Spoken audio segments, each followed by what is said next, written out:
Si Joseph ay nakapaglakbay na sa iba't ibang bansa dahil sa pagiging mahusay na youth leader. Si David naman ay magaling sa larangan ng musika, pagpipinta at may pusong handang tumulong sa kapwa sa pamamagitan ng Real Life Foundation. At hindi rin pauhuli ang bunsong anak ni si Joshua na kumukuha ng sports science sa UP Diliman para maging doktor. Sila ang mga naging bunga ng pagmamahala ng mag-asawang Pastor Joey at Marie Bonifacio na kinahiligan naman ang pagsusulat. Sa unay hindi naging madali kay Marie ang pagiging ina, lalo na't nasa murang edad pa siya noon at 3 magkakasunod na lalaki ang mga anak. Bukod pa doon, ang ama niya mismo ay hindi pabor sa maaga niyang pag-aasawa. Gayunpaman, pareho niyang hinarap ang pagiging ina at negosyante. Subalit hindi naglaon ay pinili niyang talikuran ang negosyong naipundar para harapin ang responsibilidad bilang ina. Ibinuhos niya ang lahat upang mapalaking mabubuting mga anak ang 3 niyang binata, hanggang isang malaking pagsubok ang dumating sa kanyang pagiging ina. Nagtamo ng multiple brain fracture ang panganay nitong anak na si Joseph dahil sa isang aksidente. Paano niya iyon tinanggap? At paano hinarap ang iba pang mga hamon sa buhay niya bilang ina? And we have her here live and in person at the 700 Club Asia. Mga kaibigan, please allow me to introduce a dear friend and a mentor, Miss Marie Bonifacio. Hello, Miss Marie. Hello, Connie. Ang dami mo pala mga mga pinagdaanan din sa buhay. Tapos kagaya ng alin? Kagaya ng hindi. Ibig sabihin, kahit kanina kasi nakita yung ganun tungkol kay Joe, mga ganyan, yung sa anak mo, maraming mga storya. But before that, I'd like to ask you, paano mo na-decide na kalimutan ang business mo para mag-full-time mother ka, mag-full-time wife ka? Actually, madali ba yun? Hindi madali. It took me siguro mga 7 months bago ako nag-obey kay Lord. So you felt it was really something from God that He wanted you to do? Yeah, because I never thought of staying home to take care of my kids. Ang talagang concept ko was, I'll continue working for the rest of my life, I'll raise up my children, and we'll grow rich. Yun lang yung limited na alam kong about raising a family.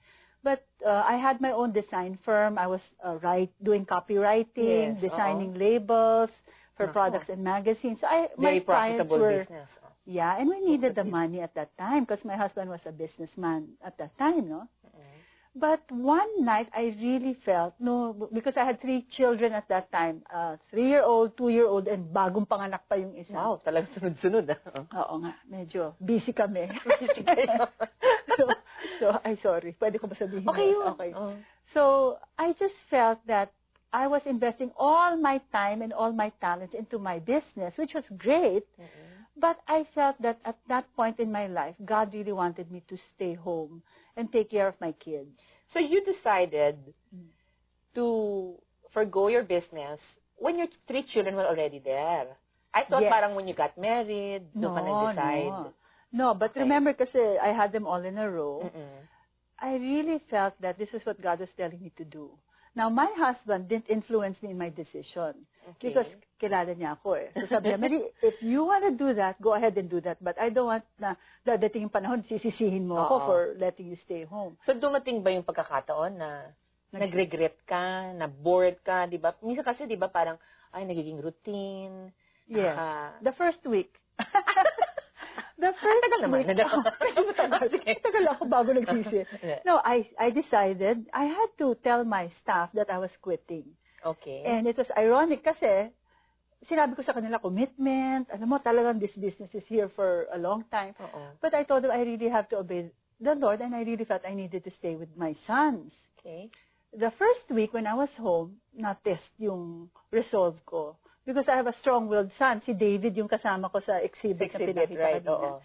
So, the first time na I was trying to impose my discipline at home, sumigaw siya ng kalakas-lakas, kapitbahay, saklolo! Because I was trying to spank him for doing something wrong. Hindi ko alam. Saklolo! The whole time pala nawala ako sa bahay, nanonood ng TV. Kaya lahat ng Tagalog show, hindi show mo. Pero lahat ng Tagalog show. Okay na. Na saklolo, yun yung nakuha niya. So it took time for me to realize that I had been remiss. Hindi talaga ako, nagkulang ako sa paglaki when they were little. And it was just the time lang yan, of the Lord. Age 3, 2, and 1 at that time. Oo. Nakita mo 3, na 2, kaagad and a yung few months, diferensya. baby. So, ano pala yung si masasabi mo Joshua. naging diferensya, Marie?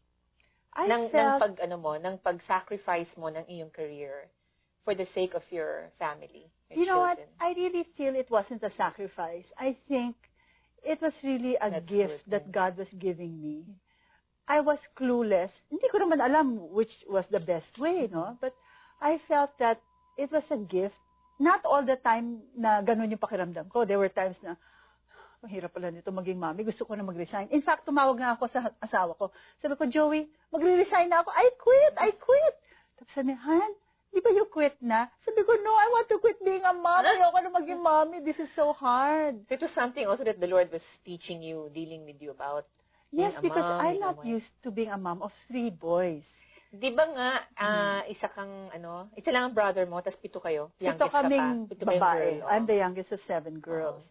And then, biglang 3 yung malilikot na nagre-wrestling dito and all that. So, sabi ko, Lord, hindi ko kaya to. Baka may mga So, paano ibang mo mas kaya. kinaya? Well, Malalaki na sila. They're all adults already. yes, so- they're all in their 20s. And they're doing very well. Yes, Mhm. as by the grace of By the God. grace of God, yes. You know what? It's true what the Bible said, that if anyone lacks wisdom, na humingi ka sa Panginoon and He will give it to you. Because it came to a point in my life, I said, oh, Lord, I don't really know how to take care of children. I wasn't ready. I don't know if you know my testimony, but I was actually not prepared to be married and have children all at once. When my husband and I met, we were not Christians at that time, hindi kami mga Kristiyano, and I found myself pregnant before marriage. Okay. And I thought, tapos na yung buhay ko. That's how I felt. I thought my future is over, my career is over because of that sin that I did. So for me to have children now that are in their 20s, na mahal ang Panginoon, serving God, and all of them, virgins and loving God,